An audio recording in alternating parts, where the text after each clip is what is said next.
fais-tu partie de ces coiffeurs qui sont dans le stress, l'anxiété, l'épuisement et dans ce fameux ras-le-bol que beaucoup d'autres coiffeurs ressentent?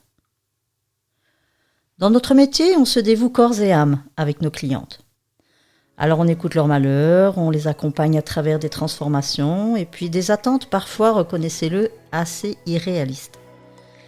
Mais dans ce flot incessant de service et de générosité, où est-ce que nous, coiffeurs, on se place? Venez en discuter avec moi dans ce nouvel épisode. À tout de suite. Le cheveu fil de l'âme, le podcast qui tisse des liens entre vos cheveux et vos émotions. Préparez-vous à voyager au cœur de vous-même pour une exploration profonde des racines émotionnelles qui se cachent derrière chaque mèche. Chaque semaine, je viendrai vous parler de mes différentes rencontres, parfois ponctuées de témoignages, et je vous aiguillerai sur la reconnexion à vos émotions pour reprendre les rênes de votre vie et comprendre les messages au travers de vos coiffures. Tous les jours, on nous demande d'être disponible, souriant, à l'écoute. Moi, je me souviens qu'à l'école, on nous avait appris ça et on nous l'avait répété maintes et maintes fois. Dès l'instant où tu mets ton pied dans le salon, tu laisses tes affaires à toi, en parlant de tes soucis, dehors, et tu arbores ton plus beau sourire. Alors de nouveau, peu importe nos propres soucis à nous, on doit afficher cette bonne humeur constante. Et puis, au bout du compte, qu'est-ce qui leur sort? C'est qu'on est censé être là pour accueillir les soucis des gens, leur mauvaise humeur, leur peine, leur colère. Et puis nous, derrière notre beau sourire, en fait, derrière, il y a parfois un épuisement. On est parfois à bout de souffle. Alors il y en a plein qui finissent par oublier ses propres besoins, nos propres limites. On est tellement absorbé par les autres. Alors le stress, il s'accumule. Il y a cette pression de vouloir bien faire, vous savez, de satisfaire les clientes. Et puis, quand on a un ratage, on va tout faire pour le rattraper. Ça devient quand même une charge qu'on porte perpétuellement. Ça devient lourd. On le sait. Les transformations capillaires, elles sont souvent au cœur de notre métier. C'est vrai que pour beaucoup d'entre nous ou de vous, on a choisi ce métier pour le côté artistique, coloré, créatif. Et donc, il n'y a aucun jugement là derrière pour tous ceux qui sont à fond là-dedans et qui veulent continuer et surtout ne jamais s'arrêter. Cela n'empêche pas de pouvoir apprendre à mettre ses limites. Mais cette demande de créativité, c'est beaucoup de techniques, ça demande beaucoup de temps. Et puis, tous ces changements, c'est vrai que parfois, ils vont transformer la vie de la cliente, mais c'est quand même très exigeant pour nous. Alors on s'y amuse, on se plaît. Il y en a qui diront non, moi je m'en plains pas parce que je m'amuse. Ok, vous vous amusez, je l'entends bien. Moi-même, je m'y suis amusée pendant des années. Mais quand des fois ça veut pas, ça veut pas. Et quand ça veut pas, ça ne va pas du tout. Parce que la cliente, elle n'est pas contente. Moi, j'essaye de recommencer. Parfois ça prend pas. Et puis moi, je pars du principe que si jamais ça prend pas, quand elle part, elle ne paye pas, parce que je suis désolée, on paye pour un service qui est accompli, pas raté. Donc en général, je laisse poser les cheveux, je leur demande de revenir, et puis à un moment donné, on finit par récupérer. Mais bon, c'est une perte de temps, une perte d'argent, mais surtout beaucoup d'énergie pour pas grand-chose. Alors le pire, c'est quand ça se passe pas du tout comme prévu. Alors, c'est là où, justement, de nouveau, tout ce côté ratage, moi, que j'appelle ça, ça peut aussi bien vous faire, conserver la cliente dans le sens où, moi, je sais que je partais toujours du principe, donc que je la faisais revenir et elle ne payait que lorsqu'elle était contente. La cliente, je la garde. C'était pas la manière de vouloir la garder, mais c'était quand même pour lui faire comprendre que je vais pas lui faire payer quelque chose qui ne va pas. Mais ça peut être aussi une cliente qui peut vite vous faire du tort parce qu'un mauvais coup de pub, vous le savez aussi bien que moi, ça peut aller très vite. Alors, on a aussi ce mauvais côté, en tout cas, moi je l'avais, je ne sais pas vous, où on ne prend pas le temps de manger. On ne prend pas de pause pour souffler. Non, parce que dans ce métier, il n'y a pas de place pour le repos. Moi, sincèrement, je l'ai vécu comme ça. J'en ai même fait une habitude. J'ai tellement été dans cette routine de bosser sans m'arrêter pour dîner que quand j'ai été à mon compte, je ne mangeais pas. Et c'est même pas que je mourais de faim ou que je m'empêchais de... Non, c'est que c'est un rythme que je m'étais habituée à prendre. Mais bon, comme je l'ai déjà expliqué dans quelques autres épisodes, mon corps me l'a vite rappelé, vraiment pour me dire stop. Alors, à quel prix est-ce qu'on va continuer de courir ainsi? Dites-moi vous, à quel prix, jusqu'où êtes-vous prêt à aller en continuant comme ça? Je m'adresse à tous ceux qui sont vraiment dans ce stress, cette anxiété, ce ras-le-bol. Ceux qui s'amusent, tant mieux. Mais moi, j'ai quand même envie de vous dire à ceux qui s'amusent, prenez le temps de vous arrêter. Prenez le temps de dîner. Prenez le temps de souffler. Prenez du temps pour vous. Si vous le faites déjà, c'est super. Si vous ne le faites pas, sincèrement, pensez-y. Je ne veux pas vous faire la morale, mais tôt ou tard, physiquement, ça va devenir compliqué. Alors, vous savez, c'est comme pour tous ces moments, justement, après toutes ces heures de travail intense, on va se rendre compte qu'on n'a même pas pris 5 minutes pour nous. Alors, c'est enchaînement de clientes, enchaînement de transformation, on enchaîne les humeurs, on enchaîne les coups de gueule, on enchaîne tout. Alors, on enchaîne aussi les choses agréables, je suis d'accord. Mais à un moment, c'est un vrai tourbillon, quoi. Et psychologiquement, c'est quand même un peu dur. Combien de fois est-ce que vous avez repoussé une pause déjeuner pour terminer votre balayage ou la couleur? Et combien de fois est-ce que vous avez ressenti cet épuisement sans même pouvoir l'exprimer? Parce que j'imagine que vous avez quand même déjà dû le sentir. Mais de nouveau, le coiffeur arbore un beau sourire. Ce qu'il y a derrière, les gens s'y intéressent pas tellement. Parfois oui, on a quand même des clientes sympas. Et pourtant, ce qu'on fait, c'est quand même important. Mais vous aussi, vous êtes important. Alors, aujourd'hui, moi, j'avais envie de vous inviter à une réflexion. Et si nous arrêtions de nous focaliser uniquement sur l'extérieur?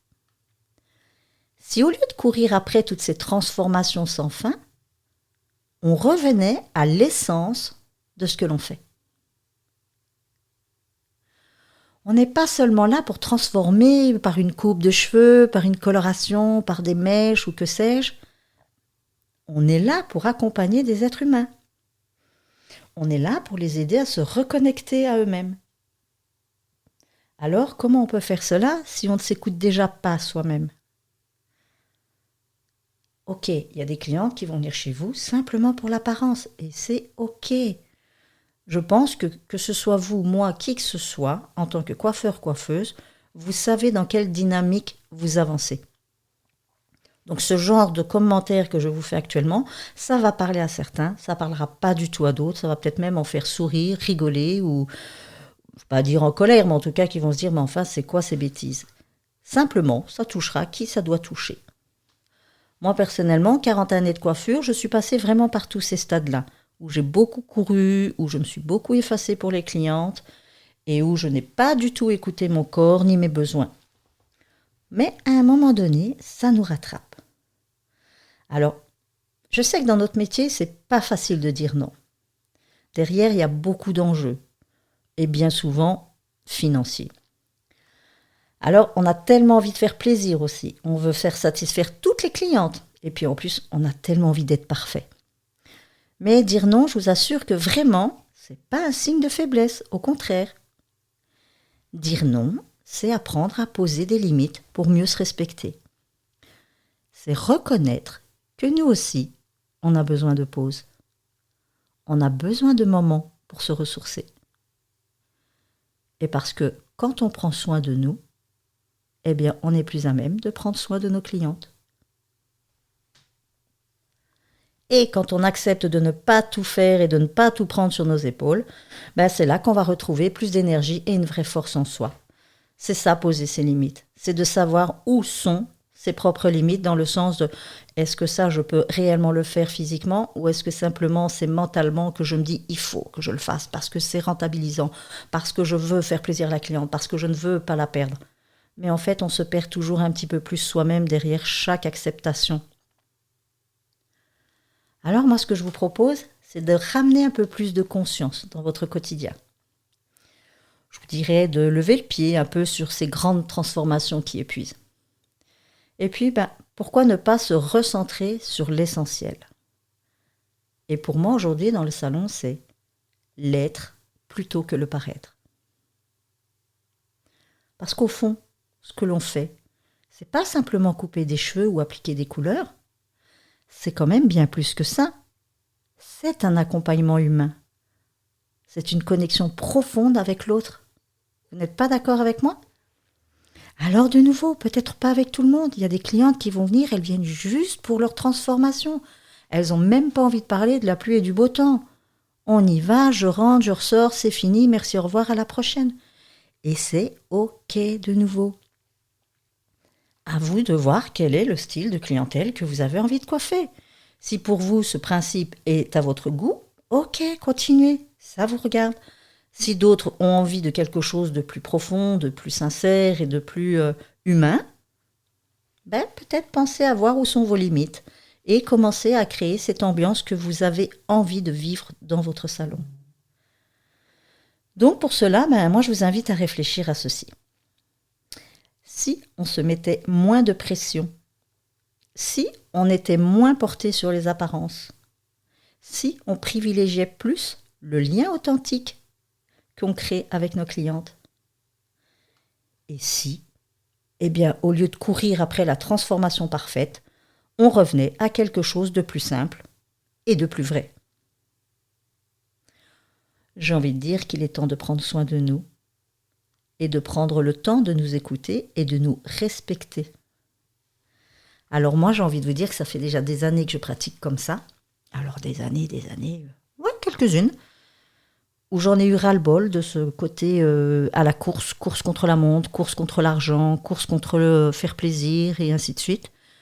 Et à un moment donné, quand la santé vous rappelle à l'ordre, vous vous dites « Ok, maintenant j'ai d'autres priorités ». Vous savez, les clientes, elles sont gentilles, tout ce que vous voulez, mais le jour où vous n'êtes plus là, qu'est-ce qu'elles font ? Elles vont autre part parce qu'elles ont encore besoin d'être coiffées. Et c'est normal. Donc dites-vous que vous n'êtes pas irremplaçable. J'en ai connu beaucoup qui partaient ailleurs le temps d'une convalescence et puis qui revenaient ou pas. Parce qu'elles se sont trouvées mieux ailleurs pour d'autres raisons. Et c'est normal, ça fonctionne comme ça. Et il en faut pour tout le monde. Mais vous d'abord, de quoi avez-vous envie ? Comment est-ce que vous avez envie d'aborder votre profession ? Comment avez-vous envie d'être vous en lien avec la cliente ? Est-ce que vous voulez rester sur l'aspect esthétique, juste lui faire juste, c'est pas que juste, on est d'accord, mais la contenter dans sa demande esthétique, et puis tout le monde est content, c'est très bien, elle paye le prix, vous avez votre argent, et voilà, c'est fait.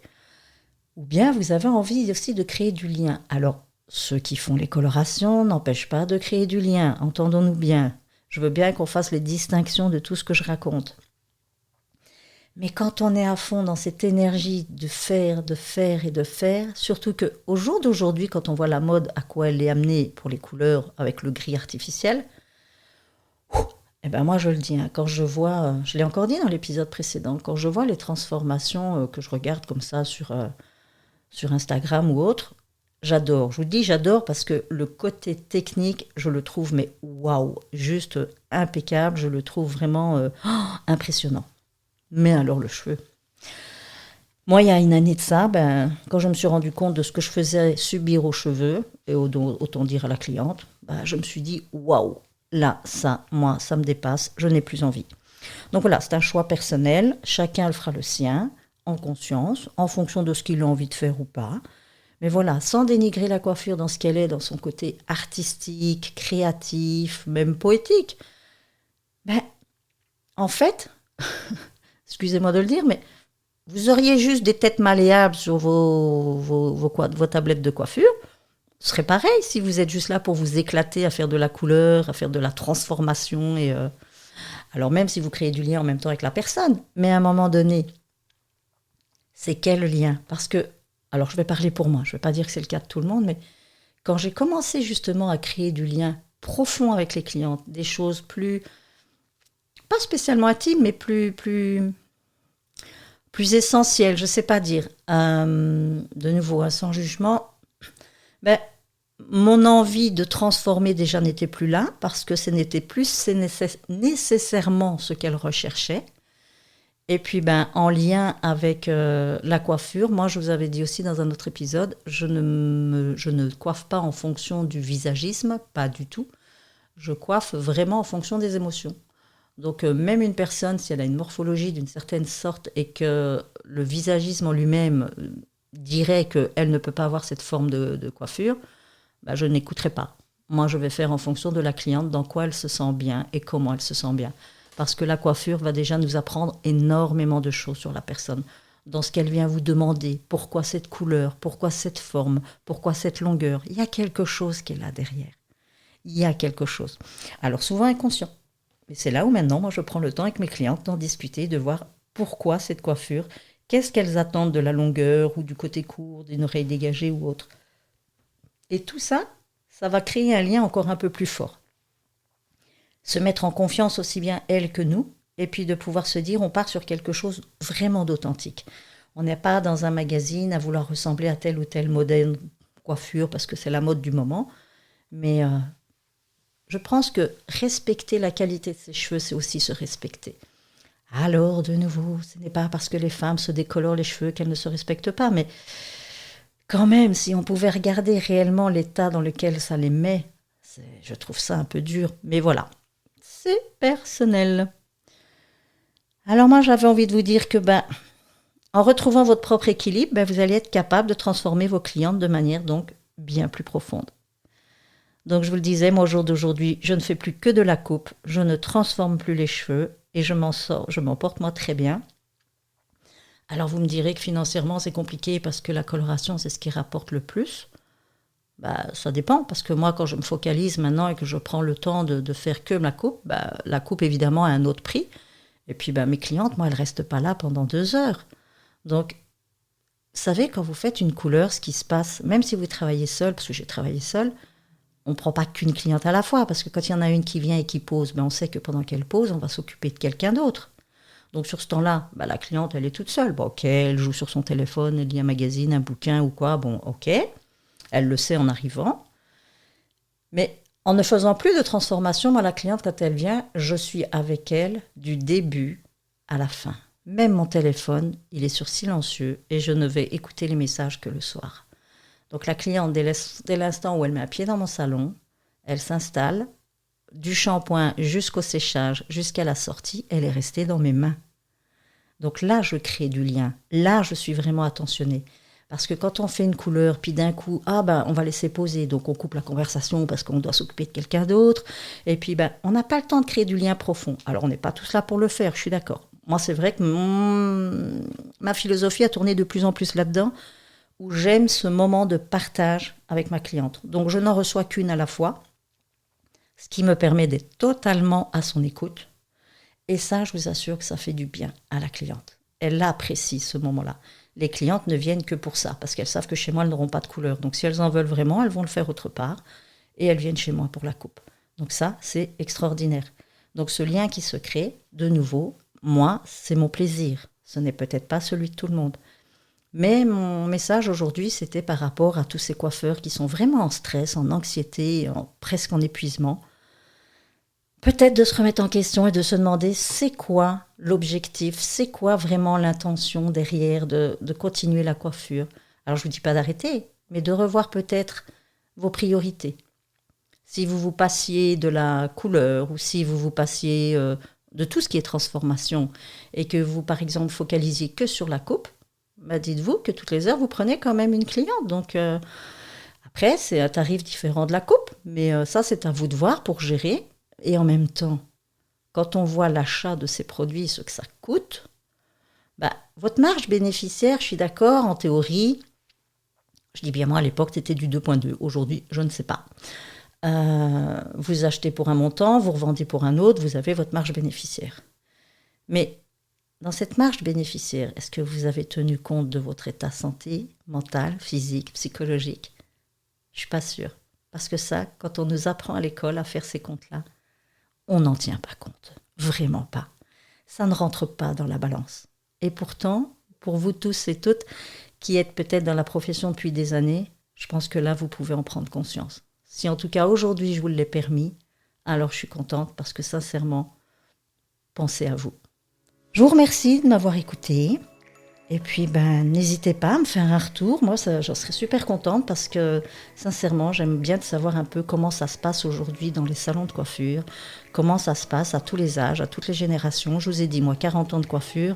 Donc, moi, j'ai commencé dans les années 85, 87, quelque chose comme ça. Donc, c'était encore une autre philosophie. Mais voilà, j'aurais voulu voir où vous en êtes aujourd'hui, aux âges que vous êtes et de ce que je peux lire en tout cas régulièrement sur le net, je me rends compte qu'il y en a beaucoup pour qui c'est difficile. Et je compatis. Et je suis tout cœur avec tous ceux pour qui ça se passe super bien. Continuez de vous amuser, c'est génial. Allez, encore merci donc d'avoir été à l'écoute. Je vous dis à tout bientôt dans un prochain épisode. Le cheveu, fil de l'âme. Prenez soin de vous. Bye bye.